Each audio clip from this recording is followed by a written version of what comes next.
Bienvenue de nouveau à Horizon avec moi, Horizon.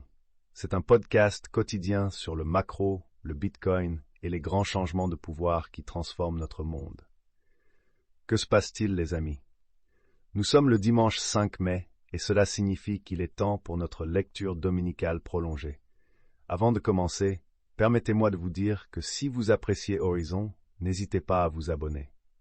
Nous entamons le premier dimanche de lecture prolongée du mois de mai, et je pense qu'il est alors approprié de revoir le vieux dicton « Vendez en mai et disparaissez ». Heureusement, André Dragos, chef de recherche au groupe Etsy, a décidé d'écrire un article explorant exactement ce thème. Il s'intitule « Vendez en mai et disparaissez, la saisonnalité des rendements des actifs cryptographiques ». André écrit « Le temps est une ressource précieuse pour le Bitcoin. Son protocole crée un nouveau bloc de transactions toutes les 10 minutes. » Mais qu'en est-il des saisons? La recherche financière traditionnelle fournit de nombreuses preuves de la saisonnalité des rendements des actions. Des termes comme l'effet janvier ou mardi de retournement n'ont probablement pas échappé à votre attention.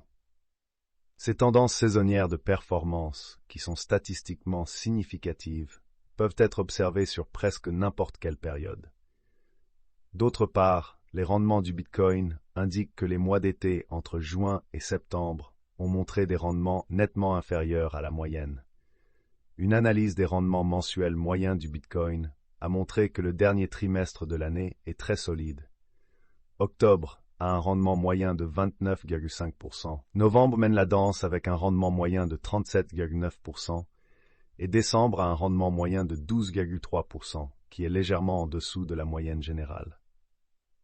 En ce qui concerne le premier trimestre de l'année, la performance est un peu plus déprimante. Janvier démarre à 10,5%, février est juste au-dessus de la moyenne à 16,9% et mars à 11,9%. Puis avril et mai sont des mois exceptionnels. Le rendement moyen mensuel d'avril est de 35,6% et mai atteint 19,9%.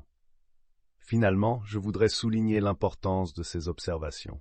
En effet, si vous aviez simplement conservé de l'argent liquide pendant les mois d'août et de septembre, alors que vous étiez en vacances et que vous n'aviez investi dans le Bitcoin que le reste de l'année, vous auriez surpassé un investisseur Bitcoin buy and hold de 4 fois.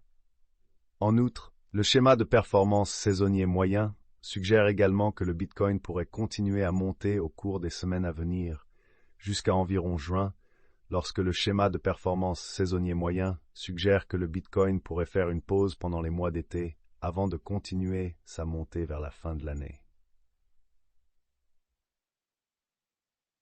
Avec la fin de la journée de trading américaine, les rendements du Bitcoin ont historiquement été les plus bas. L'activité humaine génère des fluctuations de prix.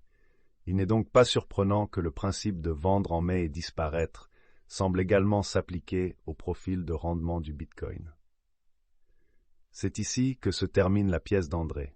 Résumons un peu et parlons de l'origine de ce concept.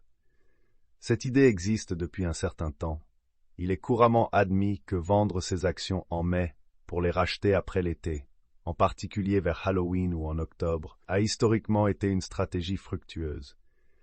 Pour avoir une idée de comment cela s'applique au marché boursier par rapport par exemple au Bitcoin depuis 1990, le S&P 500 a généré environ 2% par an de mai à octobre, contre environ 7% par an de novembre à avril.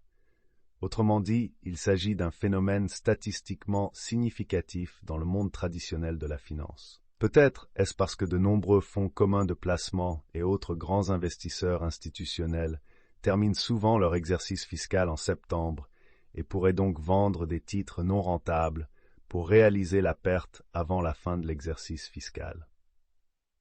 En conclusion, bien que le modèle puisse sembler convaincant historiquement, il est risqué, surtout dans un domaine comme le Bitcoin, de supposer que les performances passées auront un quelconque rapport avec les résultats futurs. De plus, il est possible que plus les marchés deviennent décentralisés et que le nombre d'investisseurs qui n'opèrent pas littéralement sur Wall Street augmente, plus certains de ces effets saisonniers diminuent. Cela dit, pour l'instant, c'est une idée largement acceptée. En vous souhaitant tous un joyeux dimanche de lecture, je vous remercie et vous souhaite une bonne journée. Prenez soin de vous et à très bientôt.